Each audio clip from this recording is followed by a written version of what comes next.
लेकिन मालूम है कई लोग क्या करते, अच्छे से क्रूस को लेकर आते, घर में एक जगह बना देते, वहाँ पर क्रूस रख लेते, उसकी पूजा करने लग जाते, वहाँ पर मोमबत्ती या कुछ और जलाने का प्रयत्न करते। कई लोग क्रूस को गले में लटका कर घूमते, चर्च पर रख देते हैं। और अगर कहीं पर उल्टा क्रॉस दिख जाए, बोले शैतान का है, देखो शैतान ने क्रॉस उल्टा कर दिया। उल्टा क्रॉस तो आप लोग भी करते हो, एक यहाँ पर हाथ लगाते हो, फिर यहाँ पर लगाते हो, लंबाई देखना इसकी, यहाँ से लेकर यहाँ, फिर यहाँ और फिर यहाँ, लंबाई यहाँ पर हुआ कि नहीं? उल्टा क्रॉस आप भी कर रहे हो कि नहीं? कई लोग प्रार्थना के बाद, हाँ प्रभु उल्टा क्रॉस इससे कुछ नहीं होता, हमें इससे कोई लेना देना नहीं। उल्टा क्रॉस शैतान का लोगों ने बता दिया, क्रॉस ही परमेश्वर का नहीं है। क्रूस के ऊपर तो परमेश्वर श्रापित अवस्था में आ गए, क्रूस तो उनको मारने के लिए बनाया गया, अब उसको गले में लटकाने की कोई ज़रूरत नहीं है। हमें क्रूस नहीं देखना है, उस क्रूस के ऊपर मूसा ने बोला कि मैं झंडे के ऊपर उस सांप को, पितर का सांप बनाकर रखता हूँ, लेकिन बोला उस झंडे को देखना, बोला उस लकड़ी को देखना। किसको देखना है? उस सांप को देखना है, क्रूस को नहीं देखना है। क्रूस के ऊपर जो मर गए उस यीशु को देखना है, वो प्रभु यीशु को देखना है, और वो भी कैसे? विश्वास से। प्रेज लॉर्ड, जय मसीह की। मैं स्टैनली मैकवान, मेरे YouTube channel Hindi Gujarati Bible study में आपका स्वागत है। मेरे चैनल को आज अभी इसी वक्त आप सब्सक्राइब कर लीजिए और परमेश्वर ज्ञान में आप बढ़ते जाओ। एक बार इजराइल लोग बहुत परेशान हो गए, बोले रास्ता कितना लंबा है, मिस्र देश से आज़ाद होकर निकले थे और अभी तक कनान देश में पहुँचे नहीं थे, रास्ता कितना लंबा है, बोले हमको मरने के लिए लेकर आया मूसा। तो यहाँ पर परमेश्वर के विरोध में, मूसा के विरोध में आ गए और परमेश्वर का क्रोध उनके ऊपर भड़क उठा और परमेश्वर ने वहाँ पर तेज विष वाले सांपों को भेजा। वो सांप लोगों को डसने लगे और लोग फटाफट से मरने लगे। अभी लोग डर गए, हमने मूसा के विरुद्ध बोला, हमने परमेश्वर के विरुद्ध में बोला है, इसलिए हमारे साथ ऐसा हो रहा है, अब क्या करें, अब क्या करें? तो सारे लोग आए मूसा को, मूसा हमको बचा। परमेश्वर ने आग भेजे, तेज विष वाले, काटता है लोग मर जाते हैं, काटता है लोग मर जाते हैं, हमारे बचाव के लिए कुछ कर। और मूसा ने परमेश्वर से प्रार्थना की, तो परमेश्वर ने मूसा को ऐसा बोला कि मूसा तो एक पीतल का सांप बना और उस सांप को ऊंचा कर, और जिसको सांप ने डसा होगा वो उस पीतल वाले सांप को देखेगा तो जिंदा रहेगा। अभी देखो, क्या परमेश्वर ऐसा नहीं कर सकते थे? वो सांप को ही भगा देते। सांप को नहीं भगाया। वो ऐसा बोल सकते हैं ना कि सांप को जब बुलाया, इनको डसो, तो परमेश्वर सांप को आज्ञा भी दे सकते हैं, चलो सभी सांप वापस चले जाओ जहाँ से है वहाँ पर, अब किसी को नहीं डसना है। लेकिन परमेश्वर ने किसी सांप को दूर नहीं किया, लेकिन मूसा को ऐसा बोला पीतल का सांप बना और जो कोई उसको देखेगा वो जिंदा रहेगा। तो सांप मतलब तो शैतान। तो परमेश्वर ने ऐसा क्यों बोला कि सांप बना? शैतान बनाने की बात क्यों? फिर पीतल का ही क्यों बनाने को काम? सोने का क्यों नहीं? चांदी का क्यों नहीं? लोहे का क्यों नहीं? लेकिन पीतल का ही सांप बनाने को क्यों बोला? सांप तो शैतान है। चलो बात छोड़ो, ऐसा हुआ, मूसा ने पीतल का सांप बनाया, जिस चीज़ को सांप डसता था वो एक पीतल वाले सांप को देखता था तो जिंदा रह जाता था, उसका जहर चला जाता था। लेकिन प्रभु से जब इस धरती पर आए तो प्रभु से ने क्या बोला? जिस तरह से मूसा ने उस जंगल के अंदर उस पीतल के सांप को ऊंचा किया, उसी तरह से मुझे भी ऊंचा उठाने की ज़रूरत है। और अगर मुझे ऊंचा उठाओगे तो मैं बहुत लोगों को मेरी ओर खींचूंगा। अभी देखो, प्रभु से अपनी तुलना उस सांप के साथ की, मुझे भी सांप की तरह ऊंचा करो। तो क्या प्रभु से सांप है? सांप मतलब शैतान। क्या प्रभु से के अंदर पाप है? क्या प्रभु से का काम शैतान जैसे? ऐसा तो है नहीं। तो फिर प्रभु ने अपनी तुलना सांप के साथ क्यों की? परमेश्वर ने मूसा को सांप ही बनाने को क्यों कहा? वो पीतल का ही बनाने को क्यों कहा? इसके पीछे क्या राज है, वो जानने के लिए मेरे साथ लगातार इस वीडियो में अंत तक बने रहो।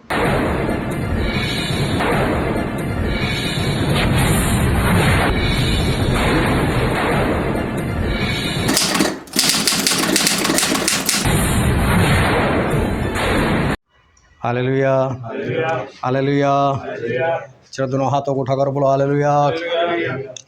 आओ पिता परमेश्वर के वचन की ओर चले और बाइबल से गिनती का पुस्तक उसका 21वां अध्याय और चौथे वचन से लेकर 9 वचन तक। फिर उन्होंने होर पहाड़ से कूच करके लाल समुद्र का मार्ग लिया कि एदोम देश से बाहर बाहर घूम कर जाए, और लोगों का मन मार्ग की लंबाई के कारण बहुत व्याकुल हो गया। सो वे परमेश्वर के विरुद्ध बातें करने लगे और मूसा से कहा, तुम लोग हमको मिस्र से जंगल में मरने के लिए क्यों ले आए हो? यहाँ न तो रोटी है और न पानी, और हमारे प्राण इस निकम्मी रोटी से दुखित है। तो यहोवा ने उन लोगों में तेज विष वाले सांप भेजे जो उनको डसने लगे, और बहुत से इजरायली मर गए। तब लोग मूसा के पास जाकर कहने लगे, हमने पाप किया है कि हमने यहोवा के और तेरे विरुद्ध बातें की है। यहोवा से प्रार्थना कर कि वह सांपों को हमसे दूर करे। तब मूसा ने उनके लिए प्रार्थना की।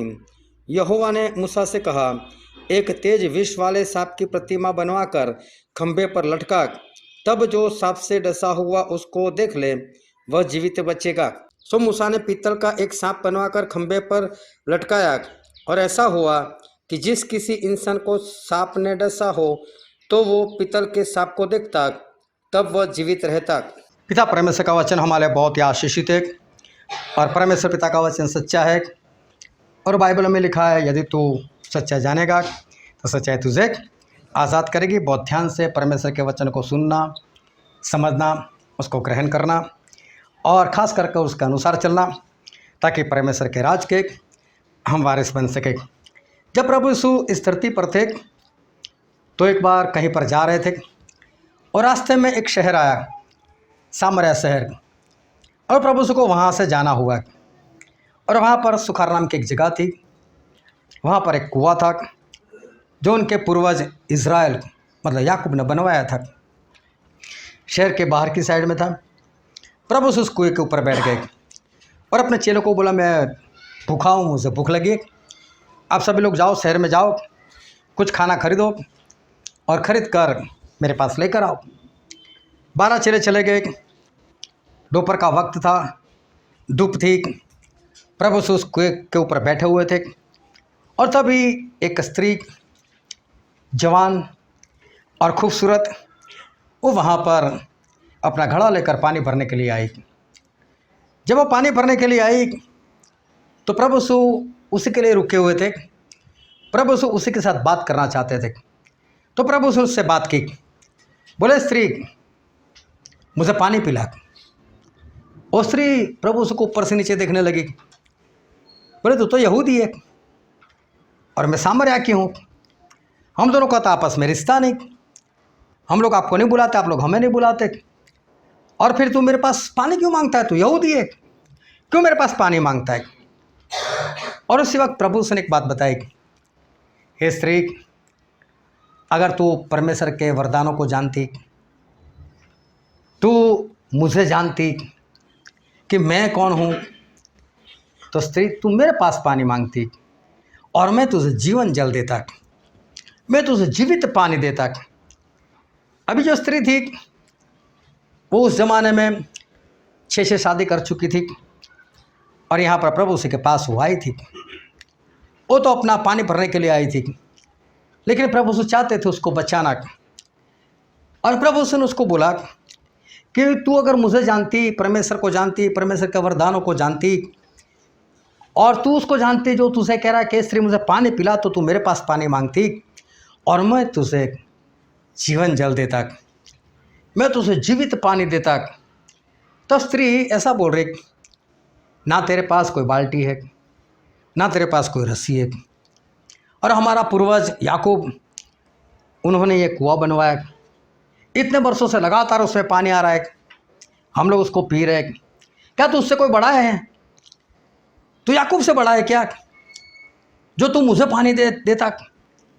और तो प्रभु से एक बात और बताई, ये याकूब के कुएं का पानी जो कोई पिएगा उसको एक बार फिर से प्यास लगेगी, लेकिन जो पानी मैं किसी को दूंगा, अगर उसने वो पानी पी लिया तो उसको कभी प्यास नहीं लगेगी, और वो पानी उसके पेट में से अनंत काल तक उन सोता बनकर उसके पेट में से बहता रहेगा।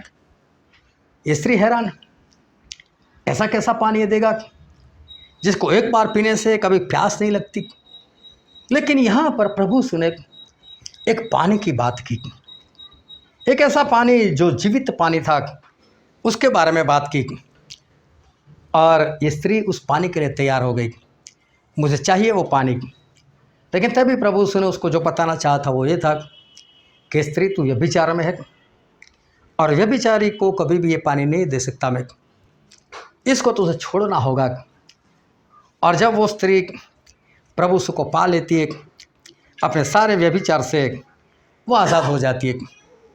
लेकिन प्रभु यीशु ने यहाँ पर एक बात की, जीवन जल की, जीवित पानी की।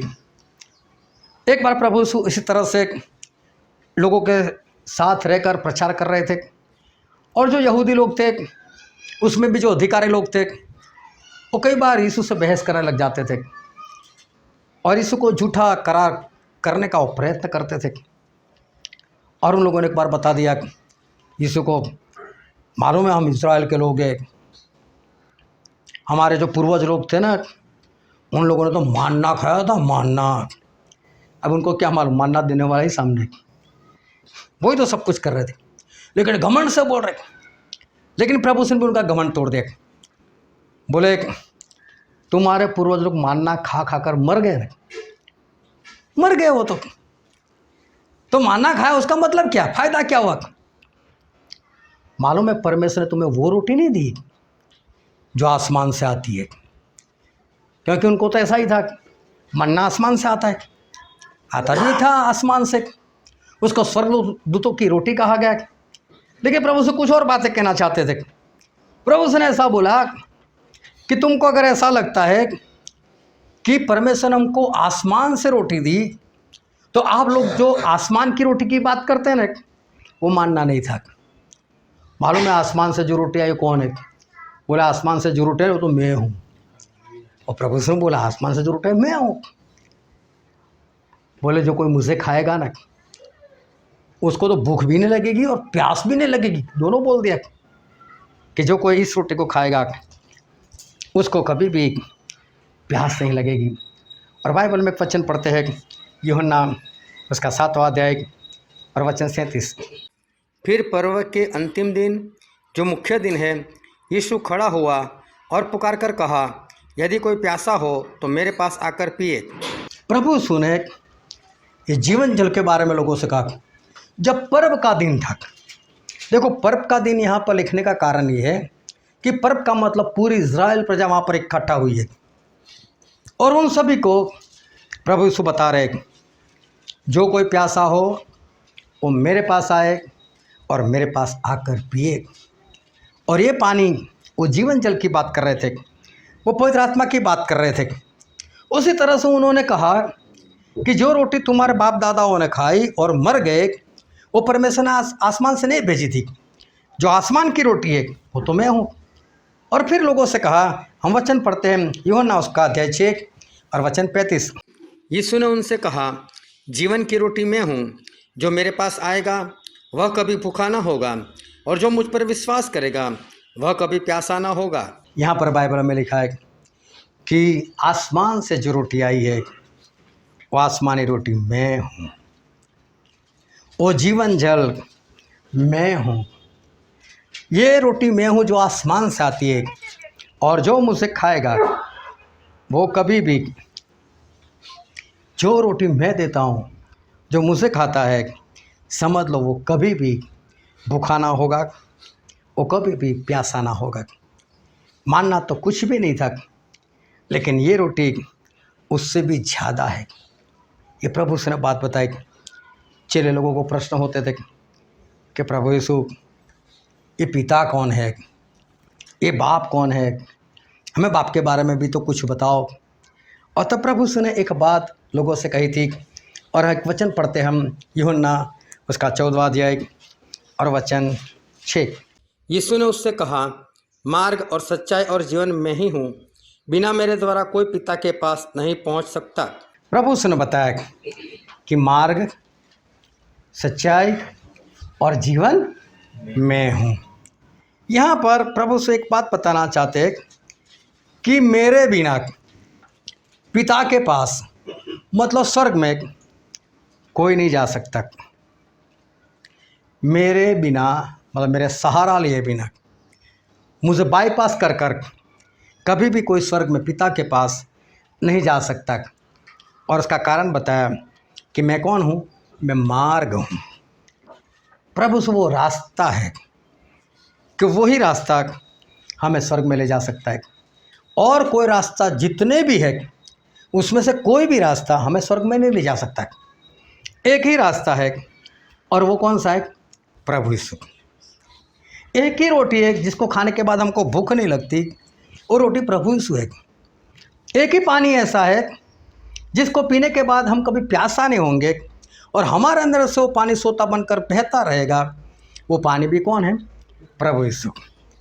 वो पानी प्रभु यीशु है, वो आसमान की रोटी प्रभु यीशु है। जो स्वर्ग में ले जाता है वो रास्ता भी प्रभु यीशु है। लेकिन इज़राइल लोगों ने रास्ते में उन्होंने बुड़बुड़ाना शुरू कर दिया। वो सारे बुड़बुड़ाने लगे, हमारे पास पानी नहीं है, हमारे पास पानी नहीं है। क्या ये कोई पानी है? हमारे पास ना पानी है, ना हमारे पास कोई खाना है। जो गिनती में हमने पढ़ा था, बोले ना हमारे पास कोई पानी है, ना हमारे पास कोई रोटी है, और ये जो मन्ना है ये तो निकम्मा, ये अच्छा नहीं है, इसको क्या खाना? बोले हर रोज़ मन्ना, हर रोज़ मानना। उनको ऐसा लगा कि ये मन्ना सही चीज़ नहीं है, हर रोज़ यही खाया करना। रास्ता भी कितना लंबा, मूसा तूने कब से हमको निकाला, अभी तक हम पहुँचे नहीं कनान देश में। ये कौन सा रास्ता तूने चॉइस किया है? रास्ता तो करीब है, लेकिन ये कैसे रास्ते पर तू हमको लेकर जाता है कि जो रास्ता इतने दिनों तक चलने के बाद भी अभी भी वो कनान देश आ ही नहीं रहा है। देखो इन लोगों ने बुड़बुड़ाना शुरू कर दिया। किस कारण से? एक तो मानना, सरदूतों की रोटी, वो लोग उससे जैसे उब से गए, ये नहीं खानी हमको। रास्ता बहुत लंबा लगा, कब तक चलते रहेंगे? बोले हमारे पास पानी नहीं है। पूरा इतिहास पढ़कर देखो, क्या परमेश्वर को पानी नहीं देते थे? क्या परमेश्वर को खाना नहीं देते थे? चाहे रास्ता कितना भी लंबा हो, क्या लोग बीमार होते थे? इनके पैरों में परमेश्वर ने सूजन तक नहीं आने दी थी। अगर पैरों में सूजन नहीं आती तो फिर रास्ता लंबा कैसे? क्योंकि परमेश्वर तो सभी तरह से इनको सहायता कर रहे थे। लेकिन जब परमेश्वर ने सारी बातें सुनी तो परमेश्वर को आया क्रोध, और परमेश्वर को क्रोध आया तो परमेश्वर ने इनके बीच में सांपों को छोड़ दिया। सांप भी कैसे? तेज विष वाले, मतलब कि अतिशय जहरीले, इतना जहर कि मानो इंसान मर ही जाएगा, कोई उनको बचा नहीं सकता, ऐसा तेज जहर।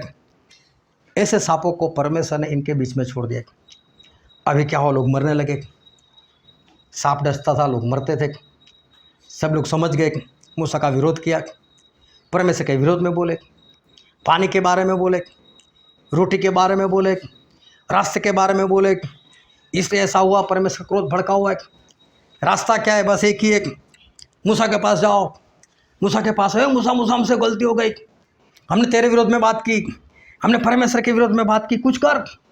देख कितने सांप आए, वो सांप हमको डस रहे, बहुत लोग मर चुके हैं। और मूसा ने बोला ठीक है, मैं परमेश्वर से बात करता हूँ। अब ये ऐसे सांप थे कि जब काटते थे तो इतनी जलन पैदा करते थे जैसे कि आग लगा दी हो। कभी देखना, और ख़ास कर जो गांव वाले रास्ते ना, उसमें शाम को जब अंधेरा होने लगे तब जाना। और उस वक्त जो खेत में से छोटे छोटे मच्छर निकलते, छोटे छोटे जंतु निकलते, अगर वो आँख में आ जाए तो बहुत जलन करता है वो। जबकि है कुछ नहीं, लेकिन आँख अचानक से जलने लगती है। अभी ये सांप ऐसे, इनके अंदर से जहर इतना भारी निकलता है कि बचने की संभावना नहीं। साथ में जलन इतनी पैदा करते कि इंसान को जब डसते हो गए तो मुझे लगता है जिस तरह से एक मछली को हम समुद्र में से बाहर निकालें और कैसे छटपटाने लगे, ऐसे इंसान छटपटाता होगा। लोगों ने देखा होगा, लोग भागे, मूसा मूसा कुछ कर, मूसा मूसा कुछ कर। सभी लोग अचानक से फटाफट से लोग मरने लगे। और मूसा परमेश्वर के पास गए, परमेश्वर क्या करो, सांप इतने आए हैं। अभी देखो सांप किसने भेजे? परमेश्वर ने भेजे। परमेश्वर को बोलते, परमेश्वर ऐसा हुआ है। अब इसका हल क्या है? इसका हल यही है कि परमेश्वर उस सांप को आज्ञा दे, वे चलो वापस चले जाओ जहाँ से आए वहाँ, काम खत्म हो गए, बात हो जाती खत्म। लेकिन देखो एक भी सांप को नहीं भगाया। परमेश्वर ने ऐसा नहीं बोला उसमें सांप को दूर कर देता हूँ। मूसा को भी नहीं बोला मूसा सांप को दूर कर। जब मिस्र देश में मेढक आ गए थे और फिर उन परेशान हो गया, मूसा को बुलाया, तो मूसा ने परमेश्वर को बोला क्या करूँ? बोलो कोई बात नहीं, मैं मेढक को ख़त्म कर देता हूँ। मेढक मर गए सारे, पूरा ढेर लग गया, उसकी बदबू आई, लेकिन मेढक की परेशानी तो चली गई ना। परमेश्वर सारे मेढक को ख़त्म कर दिया था। लेकिन यहाँ पर परमेश्वर ऐसा नहीं बोल रहे, अरे उसमें कौन सी बड़ी बात है, जिस तरह से मैंने सांप भेजे उसी तरह से भगा देता हूँ वापस। सांप को भगाया नहीं, जितने थे सांप, जितने आए होंगे, परमेश्वर ने एक को भी वहाँ पर नहीं हटाया। लेकिन मूसा को बोला मूसा एक काम कर। मूसा बोलता है क्या? बोले पीतल का सांप बना। अभी बच्चे को बहुत अच्छे से सुनना। बोले पीतल का सांप बना। अभी क्या पीतल का अचानक से सांप बनेगा? पहले पीतल लेना पड़ेगा, फिर भट्टी जलानी पड़ेगी, उसके अंदर पीतल को पिघलाना पड़ेगा, फिर उसको मोल्डिंग कर कर अच्छे से उसको एक सांप, और वो भी कैसा सांप? जैसे सांप आए वहाँ पर वैसे ही सांप, उसकी प्रतिमा बनाना है, उसी के अनुसार बनाना है, तेज विष वाला सांप ऐसा ही बनाना है। और बोला ऐसा सांप बना। और फिर बोला उसको एक झंडे के ऊपर, मतलब कि एक लाठी के ऊपर इस तरह से रख कि जिस किसी को ये सांप डसा होगा वो उस पीतल के सांप को देखे, और पीतल के सांप को देखे तो जिंदा रहेगा, उसका जहर सारा निकल जाएगा, उसके अंदर जो जलन है वो सारी जलन चली जाएगी। आई मूसा ने वैसा ही किया, फटाफट से सांप बना दिया, उसको एक लाठी पर ऊंचाई के ऊपर रख दिया। अभी देखो इजराइल के लोग 35 से 40 लाख लोग थे। 35 से 40 लाख लोग कितने एरिया में फैले हुए होंगे। ऐसा तो नहीं था कि एक छोटा सा मैदान था, बस उतनी ही पब्लिक थी, वो तो सारे फैले हुए थे। अभी समझ लो कि जिस अपार्टमेंट में हम बैठे 5 मंजिला है, अगर इसके ऊपर चले जाओ तो आसपास की काफ़ी जगह हमको दिखाई देगी। लेकिन इसके आसपास जो इससे बड़ी बिल्डिंग है, जो 10 मंजिला है, 12 मंजिला, 15 मंजिला, उसके पीछे क्या नहीं दिखाई देगा। अभी समझ लो इस बिल्डिंग के ऊपर अगर हम एक झंडा भारत का रख देते तो कई लोगों को दिखाई देगा। लेकिन जो बिल्डिंग है 10 मंजिला, उसके पीछे अगर कोई रहता है तो उसको तो बीच में वो बिल्डिंग आ जाएगी, उसको नहीं दिखेगा। इजराइल देश देखना पूरा पहाड़ों से भरा हुआ है, उसके आसपास देखो मिस्र देश को देखो, वो भी पहाड़ों से भरा हुआ है। ये लोग रास्ते में थे, पहाड़ी विस्तार में थे, और ये लोग जहाँ पर घूम रहे थे वो तो सेर पहाड़ था, वहाँ पर ये लोग सब घूम रहे थे, मतलब पहाड़ी इलाका था। और ये सांप सभी लोगों को दिखना चाहिए, जो जहाँ है वहाँ से दिखाई देना चाहिए, ताकि उसको अगर सांप ने काटा है तो सांप को देखे और वो बचाया जाए। लेकिन यहाँ पर सवाल एक है, और सवाल ये है कि परमेश्वर ने सांप को भगाया नहीं, पर ऐसा बोला कि मूसा पीतल का सांप बना। तो परमेश्वर ने सांप ही बनाने को क्यों बोला? परमेश्वर कबूतर भी तो बनवा सकते थे। कबूतर मतलब पवित्र आत्मा की तुलना जिससे करते, तो प्रभु से ऐसा नहीं बोलना चाहिए वे कबूतर बना, या तो प्रभु से कुछ और ना बोलते, लेकिन बोले सांप ही बना। सांप बना बोले, पीतल का सांप बना, और सांप बनाकर तो उसको ऊंचाई के ऊपर रख, जो कोई उसको देखेगा वो बच जाएगा। हुआ भी ऐसा, बाइबल पढ़ते तो वहाँ पर लिखा हुआ है कि जिनको सांप डसता था, अगर वो लोग उस पीतल के सांप को देख लेते थे तो उनको जीवन मिलता था। अभी देखो बाइबल में शैतान को सांप बोला है, सांप मतलब शैतान, और यहाँ पर बात हो रही है कि तू एक सांप बना। तो सांप मतलब शैतान, और परमेश्वर ने कुछ और नहीं, शैतान ही बनाने को बोला या तो सांप ही बनाने को बोला। फिर प्रभु यीशु जब इस धरती पर आए तब तो काफ़ी लंबा अरसा हो चुका था इस बात को, और प्रभु यीशु ने आकर एक बात कही, और हम बाइबल में पढ़ते हैं यूहन्ना रचित सुसमाचार उसका 3 अध्याय और वचन 14। और जिस रीति से मूसा ने जंगल में सांप को ऊंचे पर चढ़ाया, उसी रीति से अवश्य है कि मनुष्य का पुत्र भी ऊंचे पर चढ़ाया जाए, ताकि जो कोई विश्वास करे वह उसमें अनंत जीवन पाए। Hallelujah, hallelujah. ध्यान से समझो। प्रभु यीशु ने क्या बोला? जिस तरह से मूसा ने उस जंगल के अंदर सांप को ऊंचा किया था, वैसे ही मुझे भी ऊंचा करने की ज़रूरत है। मैं प्रभु यीशु ने अपने आप की तुलना उस सांप के साथ की। जिस तरह से सांप ऊंचा किया गया, उसी तरह से मुझे भी ऊंचा करो। सांप मतलब शैतान, और प्रभु यीशु अपनी तुलना समझ लो कि सांप के साथ मतलब कि शैतान से कर रहे।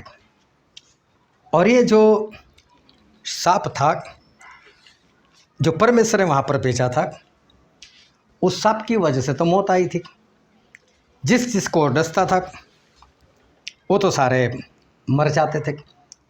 और प्रभु उसने बोला कि मूसा तो एक पीतल का सांप बना, और जो कोई उस सांप को देखेगा तो वो बच जाएगा। सांप मतलब शैतान, शैतान से ही मौत आई। अब देखो, शैतान वो मौत लाने वाला शत्रु है। इब्रानी 2:14 में भी लिखा है उसके बारे में कि शत्रु शैतान जो है उसको मौत के ऊपर अधिकार है। परमेश्वर किसी की जान नहीं लेते, लेकिन ये जान लेना ये शैतान के हाथ में है।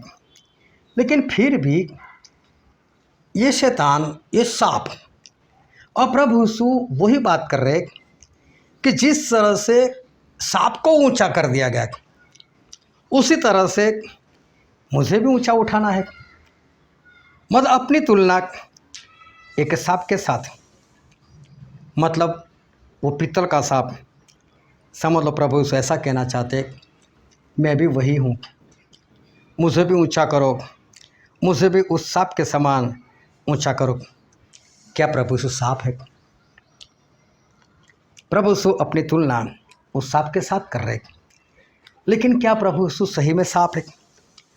सांप मतलब शैतान, और शैतान का मतलब होता है पाप, क्योंकि पाप शैतान की वजह से ही आया।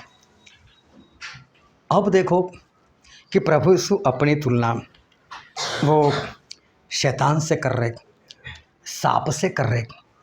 सांप मतलब शैतान और शैतान मतलब पाप। तो प्रभु यीशु अपनी तुलना जैसे पाप के साथ कर रहे। और एक वचन पढ़ते हम 2 कुरिन्थी उसका 5वां अध्याय और वचन 21। जो पाप से अज्ञात था उसी को उसने हमारे लिए पाप ठहराया, कि हम उसमें होकर परमेश्वर की धार्मिकता बन जाए। हालेलुया। दोनों हाथों को उठाकर बोलो एक बार हालेलुया। अभी समझो, देखो परमेश्वर का वचन क्या कहना चाहते हैं। एक बार फिर से पढ़ते हैं 2 कुरिन्थी उसका 5वां अध्याय और वचन 21। जो पाप से अज्ञात था। देखो, जो पाप से अज्ञात था मतलब प्रभु यीशु की बात करें। प्रभु यीशु पाप से अज्ञात मतलब जिन्होंने पाप को जाना नहीं था, और जानने का मतलब होता है उनके साथ एक होना। जिस पाप के साथ प्रभु यीशु एक नहीं हुए थे, जो पाप को प्रभु यीशु ने किया नहीं था, फिर क्या लिखा है? उसी को उसने मतलब वही यीशु को उसने मतलब परमेश्वर ने हमारे लिए पाप ठहराया। हमारे लिए पाप ठहराया। देखो, प्रभु यीशु हमारे लिए क्या बने? पाप बने। पाप मतलब शैतान। हालेलुया। एक एक बात को अच्छे सुनकर जाना। अगर आधा अधूरा समझ कर गए ना, आज कहीं बाहर जाकर ऐसा मत बोलना कि स्टैनली भाई ने तो ऐसा सीखा है कि यीशु शैतान है। हाँ, ये गड़बड़ी मत करना। इसलिए एक भी शब्द इधर उधर ना होना चाहिए। जिसने पाप नहीं जाना था, जो प्रभु यीशु जिन्होंने कभी पाप नहीं किया था, उनको पिता परमेश्वर ने हमारे लिए पाप ठहराया। प्रभु यीशु पाप बन गए, उनको पापी किया गया। पाप ना होता तो मौत ना आती, तो हमारे कारण प्रभु यीशु को पापी करार कर दिया गया। अभी देखो, प्रभु यीशु हमारे कारण, हमारे पापों को उठाने के कारण वो पाप बने। किस तरह से पाप बने? जब प्रभु यीशु 30 साल के हुए तब अपना घर छोड़कर आए यरदन नदी पर, और वहाँ पर यूहन्ना थे बपतिस्मा देने वाले। उसके पास गए, यूहन्ना चलो मुझे बपतिस्मा दे दे। यूहन्ना ने दिखाया, तो यीशु ये तो मेरे से पीछे आए, लेकिन मेरे से जो बड़े वो। यीशु क्या बात करते हो, मुझे आपसे बपतिस्मा लेना चाहिए और आप मेरे पास बपतिस्मा लेने के लिए आए। तो प्रभु से ने बोला, अभी शांति रख, यही काम करने के लिए तू आया है, यही काम करने के लिए मैं आया हूँ। जो काम परमेश्वर तुझे दिया है वो कर, यही काम हमें करना है और इस काम को तू कर। और देखो प्रभु का बपतिस्मा हुआ, और हम बाइबल में पढ़ते हैं इस वचन को, मत्ती उसका 3 अध्याय और 13, 14 और 15 वचन। उस समय यीशु गलील से यरदन के किनारे पर यूहन्ना के पास उससे बपतिस्मा लेने आया, परंतु यूहन्ना यह कहकर उससे रोकने लगा कि मुझे तेरे हाथ से बपतिस्मा लेने की आवश्यकता है और तू मेरे पास आया है। यीशु ने उसको यह उत्तर दिया कि अब तो ऐसा ही होने दे, क्योंकि हमें इसी रीति से सब धार्मिकता को पूरा करना उचित है। तब उसने उसकी बात मान ली। अभी वो ध्यान समझना, वहाँ आसपास में जितने भी खड़े थे उनको ये बात नहीं समझ में आई थी कि प्रभु उसने क्या बात की। किसी के समझ में ये नहीं आया था कि यूहन्ना ने क्या बात की। लेकिन यूहन्ना को एक बार पूछा गया, यूहन्ना तू मसीह क्या? बोला नहीं, मैं वो नहीं। बोले मैं कौन? मतलब तू कौन है? बोले ऐसा जो लिखा है ना कि जंगल में पुकारने वाला वो मैं हूँ। मैं तो यीशु का मित्र हूँ, मसीह का जो मित्र है, जो उसके लिए रास्ता तैयार करता है, वो मैं हूँ। मैं मसीह नहीं हूँ। यूहन्ना को पहले से मालूम था कि मुझे काम करने के लिए जाना है, और यूहन्ना का जो काम था वो प्रभु का रास्ता तैयार करना था। यूहन्ना एक याजक बनकर आए थे। वो याजक कौन से थे? तो हम बाइबल में एक वचन पढ़ते हैं, लेवी का पुस्तक उसका 16 अध्याय और 20, 21 और 22 वचन।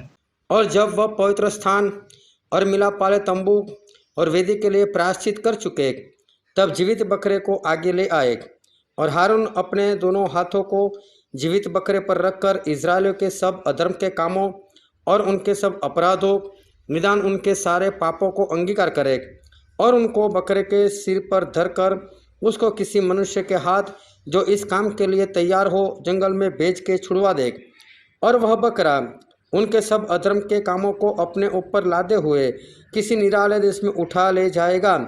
इसलिए वह मनुष्य उस बकरे को जंगल में छोड़ दे।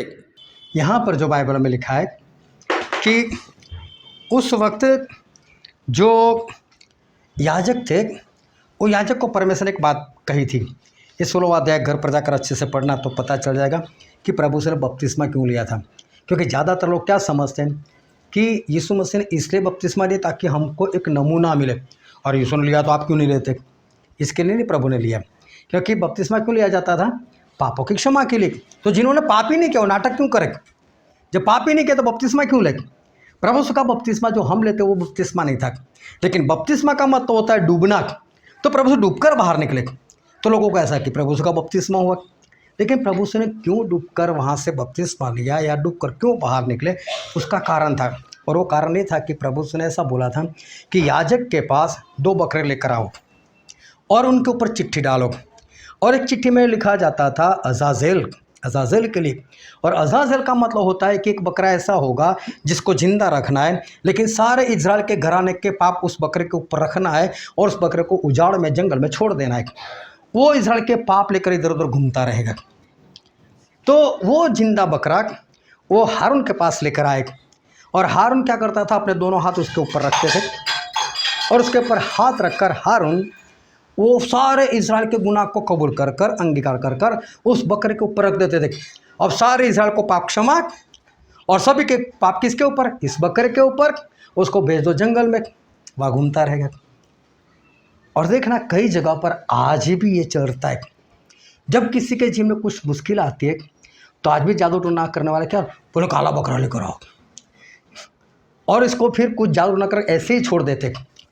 और कई लोग बोलते इसलिए तो छोड़ा वो बकरा है, इसको हाथ मत लगाना, और कोई उसके पास जाता भी नहीं, कुछ भी नहीं। और प्रभु यीशु वो बकरा बनकर आए थे कि सारे इज़राइल के घराने के पाप उनके ऊपर रखे जाने थे। और ये पाप किसने रखे? ये यूहन्ना बपतिस्मा करने वाले ने। और उसके बाद बपतिस्मा लेने के बाद प्रभु यीशु कहाँ चले गए? जंगल में चले गए। जिन्होंने पाप जाना नहीं था, जिन्होंने पाप किया नहीं था, उनको पाप ठहराया। हमारे पाप उनके ऊपर रखकर प्रभु यीशु को पाप ठहराया। मतलब प्रभु यीशु वो सांप है, प्रभु यीशु शैतान की समानता में आए, जिसके अंदर पाप था उस समानता के अंदर प्रभु यीशु आ गए। उनके ऊपर पाप रखे गए हम सभी लोगों के। सारे इज़राइल प्रजा के जितना आज प्रभु यीशु पर विश्वास करते हैं, उन सारे के पाप और गुनाह और प्रभु यीशु के ऊपर रख दिए गए। लेकिन इनमें से एक भी गुनाह, एक भी पाप प्रभु यीशु ने खुद नहीं किया था, हमारी वजह से वो पापी ठहरे। फिर परमेश्वर ने मूसा को बोला कि सांप बना, लेकिन सांप कौन सा? पीतल का। देखो, लोहे का बनाने को नहीं बोला, चांदी का बनाने को नहीं बोला, सोने का भी बनाने को नहीं बोला, लेकिन पीतल का ही बनाने को बोला। बाइबल में मैं बार बार बोलता हूँ कि बाइबल में यूहन्ना ऐसा लिखते कि अगर मैं परमेश्वर के सारे काम लिखूँ ना, तो बोले धरती का गोला उसके ऊपर पुस्तक के समा नहीं सकते, इतना लिखना पड़ेगा। अभी सोचो, उसमें डिलीट कर कर कर इतना जो बाइबल हमारे हाथ में दिया है, उसमें समझ लो कॉमा, एक फुल स्टॉप, वो बहुत ज़रूरी है, हम उसको निकाल नहीं सकते। वो बहुत ही महत्वपूर्ण है। जब इसमें कुछ लिखा है तो इसका बहुत ही महत्व है। अगर लिखा है पीतल का सांप, तो पीतल के पीछे कुछ राज है।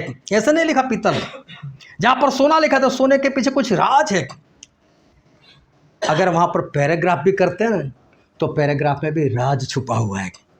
ये बाइबल ऐसा एक समुंदर है, आप डूबते जाओ, डूबते जाओ, डूबते जाओ, और मोती लेते जाओ, लेते जाओ, लेते जाओ, लेकिन मोती कम नहीं होंगे। इतना गहरा ये बाइबल है। अफसोस की बात यह है कि इसकी जो कीमत लोगों को होनी चाहिए वो नहीं है। फ़र्क इतना है बस, इसके अंदर कभी डूबना चाहो, कभी डूबने का प्रयत्न करो। लेकिन आप लोग, मैं मसीह को मानता हूँ इसलिए बाइबल पढ़ना चाहिए, इसलिए आप बाइबल पढ़ते हो।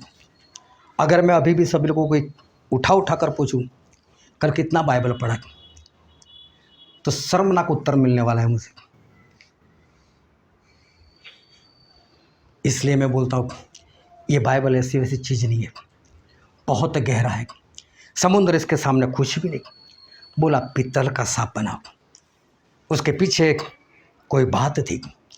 और जब भी पुराने नियम में जब बलि दी जाती थी, तो उसके लिए परमेश्वर ने एक वेदी बनाने को बोला था। उस वेदी को चौरस बनाने को बोला था। उस वेदी की जो ऊंचाई थी, उसके बीच में एक जाली रख दी जाती थी।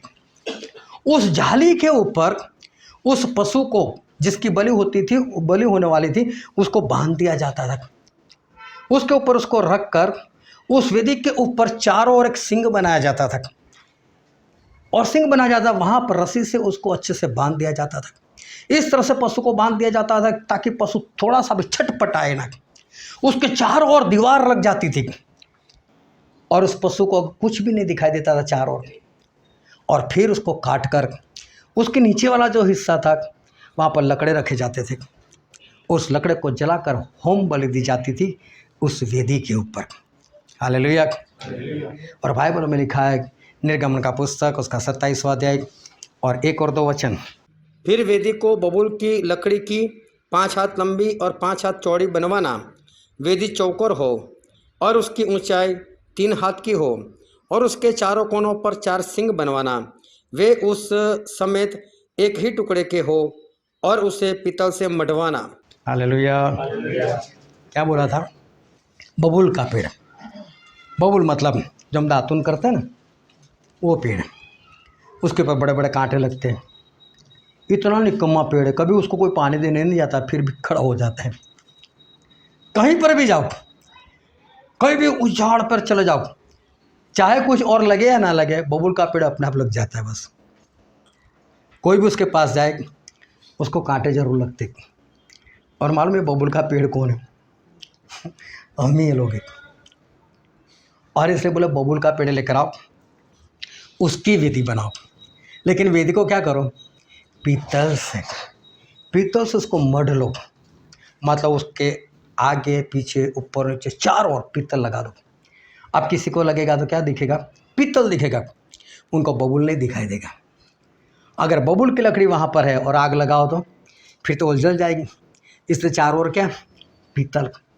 इस वेदी के ऊपर मरना है, इस वेदी के ऊपर बलिदान होना है, और प्रभु से को बलिदान होना था। और इसलिए प्रभु से वो सांप, उनकी तुलना उस सांप के साथ की जिससे सांप को ऊंचा किया गया, उस तरह से मुझे ऊंचा करना है, मुझे बलि होना है। कहाँ पर? इस वेदी के ऊपर। तो वेदी किसकी थी? पीतल की थी। तभी तो पीतल का सांप परमेश्वर ने बोला कि सांप बनाओ, लेकिन पीतल का बनाओ। अब बहुत ध्यान से समझना है। मूसा ने तो सांप बना दिया, मूसा ने सांप ऊंचा भी कर दिया। और जो लोग उस सांप को देखते उन लोगों को जहर से चंगाई मिल जाती थी, वो जहर उनका निकल जाता था, वो जलन उनकी चली जाती थी। लेकिन जो वचन हमने पढ़ा था उसका 9 वचन पढ़ो तो, सो मूसा ने पीतल का एक सांप बनवाकर खंभे पर लटकाया, और ऐसा हुआ कि जिस किसी इंसान को सांप ने डसा हो तो वो पीतल के सांप को देखता, तब वह जीवित रहता। Hallelujah, hallelujah. चलो दोनों हाथों को उठाकर बोलो हालेलुया। अभी समझो, जो कोई किसको देखता? उस सांप को देखता, और उससे क्या होता? वो जिंदा रहता। देखो, सांप उसको जीवन नहीं देता था। ऐसा नहीं लिखा कि उसको देखते और सांप उसको जीवन देता। समझ में आ रही बात सभी को? हाँ या ना? सांप को देखने से ये जिंदा रहता था, लेकिन परमेश्वर ने ऐसा नहीं बोला उस सांप की वजह से जिंदा रहते थे। सांप उनको जीवन देता था। उस सांप के अंदर ऐसी ताकत थी कि जिसके कारण ये लोग जिंदा रहते थे, ऐसा नहीं था। इनको सांप को देखना था। अभी समझो, आप सारे इजरायली हैं, सांप आ चुके हैं, सांप आपको डस चुके हैं, और परमेश्वर ऐसा बोलते हैं कि पीतल का सांप बनाकर यहाँ पर लटका दो। और परमेश्वर का दास आपको ऐसा कहता है कि इस पीतल के सांप को देखो और आपका जहर चला जाएगा। क्या आप मानोगे? आप क्या पीतल के सांप को देखकर जहर चला जाएगा? क्या जलन चली जाएगी? देखेगा कौन? जिसको विश्वास होगा, जिसको विश्वास है। हाँ यार, मूसा बोलते हैं तो होगा ऐसा, चलो देखते हैं। मतलब उसको विश्वास से देखना था, और विश्वास से देखने के कारण उनको चंगाई मिलती थी। लेकिन सांप तो वही का वही था, सांप कुछ नहीं करता था, सांप के अंदर ताकत नहीं थी। लेकिन जितने लोग विश्वास से देखते थे उन लोगों को जीवन मिलता था। यूहन्ना में ऐसा लिखा, यूहन्ना उसका 12 अध्याय और वचन 32। और मैं यदि पृथ्वी पर से ऊंचे पर चढ़ाया जाऊंगा तो सबको अपने पास खींचूंगा। देखो, प्रभु से बोल रहे, जिस तरह से उस सांप को मूसा ने जंगल में ऊंचा किया था, उसी तरह से मुझे ऊंचा उठाना जरूरी है। मुझे भी ऊंचा करना जरूर, मतलब उस शैतान की तरह, उस सांप की तरह मुझे भी ऊंचा उठाओ। और बोला अगर लोग मेरी तरफ देखेंगे तो बोले मैं उनको अपने पास खींच लूँगा। फिर से पढ़े 32 वचन। और मैं यदि पृथ्वी पर से ऊंचे पर चढ़ाया जाऊंगा तो सबको अपने पास खींचूंगा। हाँ, अगर मुझे ऊंचा किया गया और लोगों ने मेरी ओर देखा तो फिर तो मैं उसको मेरे पास खींच लूँगा, मतलब कि मैं उसको बचा लूँगा। देखो, सांप डसता था, सांप के डसने की वजह से सांप को देखना था, और सांप को देखकर इंसान बच जाता था। सांप डसता था, सांप डसने के कारण ही सांप को देखना था, और सांप को देखने के कारण लोगों को जीवन मिलता था। सांप मतलब शैतान, और शैतान वही लोगों से पाप करवाता है। सांप डसता है, ये शैतान डसता है, वो पाप करवाता है। अगर सांप डस जाए तो मौत हो जाती है। शैतान पाप करवाता है तो हमारी क्या हो जाती है? मौत, मतलब नरक में चले जाते हैं। इंसान नरक में चला जाता है। लेकिन अगर ऐसा डसा हुआ इंसान, सांप का डसा हुआ इंसान, पापी इंसान उस यीशु को देखेगा जिसको जंगल में जिस तरह से मूसा ने सांप को ऊंचा किया था, उस तरह से जिस यीशु को ऊंचा किया गया, कहाँ पर? क्रूस के ऊपर। हालेलुया। उस क्रूस के ऊपर अगर कोई यीशु को देखे तो बचाया जाएगा। अगर कोई प्रभु यीशु को देखे तो बचाया जाएगा। इसलिए पहले कुरिन्थियों में लिखा है, उसका पहला अध्याय और 23 वचन, परंतु हम तो उस क्रूस पर चढ़ाए हुए मसीह का प्रचार करते हैं, जो यहूदियों के निकट ठोकर का कारण और अन्य जातियों के निकट मूर्खता है। देखो परमेश्वर का दास क्या प्रकट कर रहे हैं? क्रूस पर लटकाए हुए प्रभु यीशु को। वो उन यीशु को नहीं प्रकट कर रहे जो यीशु चमत्कार करते थे, जो मुर्दों को जिंदा करते थे, जो रास्ते में घूमते थे, जो सिमोन कोढ़ी के घर में जाते थे, जो जक्कई के घर में जाते, उसको नहीं। बोलो हम कौन से यीशु को प्रकट करें? बोले जो क्रूस पर मर गए। अगर आप किसी को बताओ, प्रभु यीशु की बात बताओ, उनके क्रूस की बात बताओ, तो आपको क्या बताना पड़ेगा? वो मर गए क्रूस पर। तो सामने वाले को सवाल होगा कि क्रूस पर मरने का कारण क्या था? वो मरे मतलब क्या? क्यों मर गए? ऐसे दर्दनाक मौत उनकी क्यों हुई? तो फिर आपको बताना पड़ेगा कि हम लोगों ने पाप किया, वो पाप सारे उनके ऊपर डाल दिए गए, वो हमारे लिए बलि हो गए, वो हमारे लिए मर गए। वो सारी बातें बतानी पड़ेगी।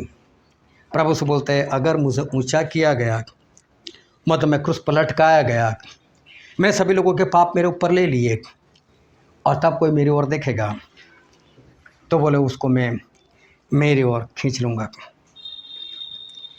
क्रूस के ऊपर जो यीशु मसीह थे, उस यीशु मसीह पाप की अवस्था में थे, लेकिन वो पाप उन्होंने नहीं किए थे, वो पाप हमारे थे जो उनके ऊपर रखे गए थे। प्रभु से के ऊपर हमारे पाप रखे गए थे। जिस तरह से मूसा ने उस सांप को ऊंचा किया, जो कोई उस सांप को देखता उसको जीवन मिलता था, लेकिन सांप जीवन नहीं देता था। वो देखने के कारण तो कैसे देखना पड़ता था? विश्वास से देखना पड़ता था। हाँ, मूसा ने कहा है, मूसा को परमेश्वर ने आज्ञा दी तो देखो सांप को, बच जाओ। और जैसे ही सांप को देखते थे उनको छुटकारा मिलता था, उनका जहर उतर जाता था, उनकी जलन चली जाती थी, सांप में जीवन नहीं था।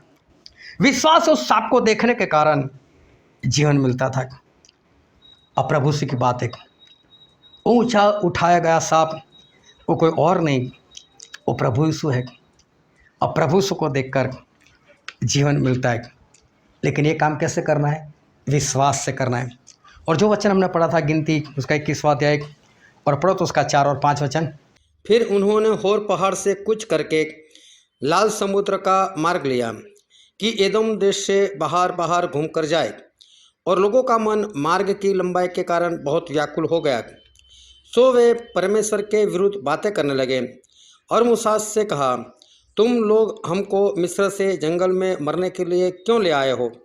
यहाँ न तो रोटी है और न पानी, और हमारे प्राण इस निकम्मी रोटी से दुखित है। हालेलुया। अब ध्यान से समझना, इज़राइल लोगों ने यहाँ पर बुड़बुड़ाना शुरू किया। जो बुड़बुड़ाना शुरू किया उसके पीछे 3 कारण थे। सबसे पहला कौन सा कारण? एक बार फिर से पढ़े 4 और 5 वचन। फिर उन्होंने होर पहाड़ से कूच करके लाल समुद्र का मार्ग लिया कि एदोम देश से बाहर बाहर घूम कर जाए, और लोगों का मन मार्ग की लंबाई के कारण बहुत व्याकुल हो गया। सबसे पहले इन लोगों ने जो बुड़बुड़ाना शुरू किया उसके पीछे था रास्ता। बोले इतना लंबा रास्ता, कब से हम लोग चल रहे, लेकिन विश्राम का देश नहीं आ रहा है, कनान देश नहीं आ रहा है। इनको रास्ता लंबा लगा। फिर सो वे परमेश्वर के विरुद्ध बातें करने लगे और मूसा से कहा, तुम लोग हमको मिस्र से जंगल में मरने के लिए क्यों ले आए हो? यहाँ न तो रोटी है। दूसरी बात, रोटी नहीं है हमारे पास। एक रास्ता लंबा उसके लिए बुड़बुड़ाए। दूसरी बात, हमारे पास रोटी नहीं है और न पानी। और तीसरी बात, पानी नहीं है हमारे पास। हालेलुया। 3 बातों के लिए। पहली बात, रास्ता लंबा, दूसरी बात हमारे पास रोटी नहीं है, और तीसरी बात हमारे पास पानी नहीं है। इन तीन चीज़ों के कारण इन लोगों ने बुड़बुड़ाना शुरू किया। अब देखो, इसी कारण सांप आए। सांप ने लोगों को डसा। परमेश्वर ने बोला पीतल का सांप बनाओ, उसको ऊंचा करो। जो कोई सांप से डसा हुआ वो सांप को देखे, विश्वास से देखे, और वह इंसान बचाया जाएगा। हालेलुया। कौन सी तीन चीज थी जो कारण था जिसके कारण लोगों ने बुड़बुड़ाया? रास्ता लंबा, रोटी और पानी। ये तीन पाप की वजह से, ये तीन कारण की वजह से इन लोगों ने बुड़बुड़ाना शुरू किया। इस कारण सांप आया। सांप ने डसा, तो सांप को ही देखकर इनको जीवन मिला, और वो सांप था पीतल का सांप। अब प्रभु यीशु आए, तो प्रभु यीशु ने आकर ऐसा कहा, उस स्त्री के पास गए, सामरी स्त्री के पास, और क्या बोला? जीवन जल मैं हूँ। हालेलुया। बहुत पानी के लिए चिल्लाए, पानी पी पी कर मरते गए आप लोग, लेकिन सही सच्चा पानी कौन है? बोले मैं हूँ। इस पानी को पियो, एक ही बार पियो। ये लोग तो बार बार प्यासा होते थे कि नहीं? बार बार पानी के लिए चिल्लाते थे, पानी दो पानी दो, पानी नहीं है। कभी पानी जहरीला निकल आता था, लेकिन प्रभु यीशु बोलते ये पानी अगर कोई एक बार पिए तो ना कभी वो प्यासा होगा, और उसके पेट में से एक ऐसा सोता निकलेगा जो अनंत काल तक वो पानी देता रहेगा। पानी की समस्या खत्म, बुड़बुड़ाना खत्म। हालेलुया। जिस कारण तुम लोग चिल्लाते हो मैं देता हूँ ना पानी, तुम्हारे बाप दादा उस जंगल में मानना खा खा कर मर गए, सब लोग खत्म हो गए, लेकिन मैं देता हूँ ना जीवन की रोटी। रोटी कौन है? मैं हूँ। मैं देता हूँ ना जीवन की रोटी, खाओ इसको एक बार, कभी भूख नहीं लगेगी। आपकी भूख की समस्या भी हमेशा के लिए खत्म। तीसरी बात, रास्ता लंबा है, कब आएगा कनान देश, कब आएगा कनान देश? लेकिन प्रभु से क्या बोलते हैं? रास्ता मैं हूँ, मैं तुम्हारे साथ रहूँगा, रास्ता ही तुम्हारे साथ है। हालेलुया। समझ में आ रहा है सभी को? जो तीन बातों के लिए लोग परेशान थे, वो तीन बातें तो प्रभु उसने इस धरती पर आकर पूरी कर ली। उन्होंने बोल दिया रास्ता मैं हूँ, उन्होंने बोल दिया जीवन जल मैं हूँ, उन्होंने बोल दिया वो आसमान से आई हुई रोटी मैं हूँ। अब इसके बारे में बुड़बुड़ाना बंद करो। मैं तुम्हारे लिए स्वर्ग से आया, ये तीनों चीज़ें देने के लिए आया, क्योंकि ये तीन चीज़ वो तुम्हें पाप करवा रही थी। ये तीनों चीज़ों के कारण शैतान तुम्हारे जीवन में आता था। ये तीनों चीज़ों के कारण शैतान तुम्हें डसता था और तुम मरते थे, तुम नरक में जाते थे। लेकिन मैं वो पीतल का सांप, मुझे ऊंचा करो। उनको ऊंचा किया गया क्रूस के ऊपर। अब जो कोई उनको देखे उनको भी जीवन है। लेकिन मालूम है कई लोग क्या करते, अच्छे से क्रूस को लेकर आते, घर में एक जगह बना देते, वहाँ पर क्रूस रख लेते, उसकी पूजा करने लग जाते, वहाँ पर मोमबत्ती या कुछ और जलाने का प्रयत्न करते। कई लोग क्रूस को गले में लटका कर घूमते, चर्च पर रख देते हैं,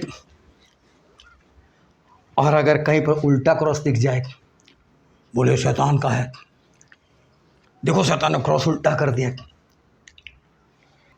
उल्टा क्रॉस तो आप लोग भी करते हो, एक यहाँ पर हाथ लगाते हो, फिर यहाँ पर लगाते हो। लंबाई देखना इसकी, यहाँ से लेकर यहाँ, फिर यहाँ और फिर यहाँ। लंबाई यहाँ पर हुआ कि नहीं? उल्टा क्रॉस आप भी कर रहे हो कि नहीं? कई लोग प्रार्थना के बाद, हाँ प्रभु उल्टा क्रॉस, इससे कुछ नहीं होता, हमें इससे कोई लेना देना नहीं। उल्टा क्रॉस शैतान का लोगों ने बता दिया, क्रॉस ही परमेश्वर का नहीं है। क्रूस के ऊपर तो परमेश्वर श्रापित अवस्था में आ गए। क्रूस तो उनको मारने के लिए बनाया गया, अब उसको गले में लटकाने की कोई ज़रूरत नहीं है। हमें क्रूस नहीं देखना है, उस क्रूस के ऊपर। मूसा ने बोला कि मैं झंडे के ऊपर उस सांप को, पीतल का सांप बनाकर रखता हूँ, लेकिन बोला उस झंडे को देखना है, बोला उस लकड़ी को देखना। किसको देखना है? उस सांप को देखना है। क्रूस को नहीं देखना है। क्रूस के ऊपर जो मर गए उस यीशु को देखना है, वो प्रभु यीशु को देखना है। और वो भी कैसे? विश्वास से। लेकिन जब उसकी पूजा करना शुरू हो गया, ये पीतल का सांप उसी वक्त था। कब? जब सांप ने डसा हुआ था। उसके बाद लोगों ने उसकी पूजा शुरू कर दी। और बाइबल में एक वचन पढ़ते हैं, दूसरा राजा इसका 18 अध्याय और वचन 4। उसने ऊंचे स्थान गिरा दिए, लाठों को तोड़ दिया, अशेरा को काट डाला, और पीतल का जो सांप मूसा ने बनाया था उसको उसने इस कारण चूर चूर कर दिया कि उन दिनों तक इस्राएली उसके लिए धूप जलाते थे, और उसने उसका नाम नहुस्तान रखा। हालेलुया। अब ध्यान से, लोगों ने इसकी पूजा शुरू कर दी थी, तो एक राजा उसे काट दिया, उसको भी भूखा ही बुला दिया उसको। पूरे नहीं चाहिए, मूर्ति पूजा नहीं करनी। तो ध्यान से समझ लो, क्रूस मूर्ति पूजा के लिए नहीं है, उसके ऊपर प्रभु से मूर्ति पूजा के लिए नहीं है, उसको घर में रखने की भी जरूरत नहीं। लेकिन सच में जो यीशु मसीह उस क्रूस के ऊपर, उनको देखना है, उनको देखना है। क्योंकि लोग किसको देखते थे? सांप को देखते थे। और सांप को देखते थे, सांप उनको जीवन नहीं देता था। एक बार फिर से याद रखना है, सांप जीवन नहीं देता था, उसको विश्वास से देखने के कारण इनको जीवन मिलता था। और वो सांप प्रभु यीशु है, उनको विश्वास से देखने से जीवन मिलेगा।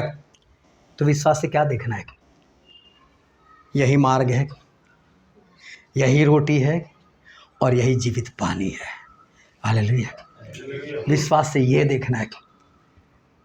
दोनों हाथ में जो खिले है वो नहीं देखना है, लहू लहान है वो नहीं देखना है। वो चाहे कैसी भी परिस्थिति में, एक इंसान ने मजाक उड़ाया, बोले मैं गलती से चर्च में चला गया, मुझे तो ऐसा लगा जैसे अस्पताल में आ गया। बोले अस्पताल में जैसे क्रॉस होता है वैसा वहाँ पर भी क्रॉस था। एक इंजर्ड पेशेंट था, ऐसे बोला, इशारा कर रहा है, एक इंजर्ड पेशेंट था ऐसा।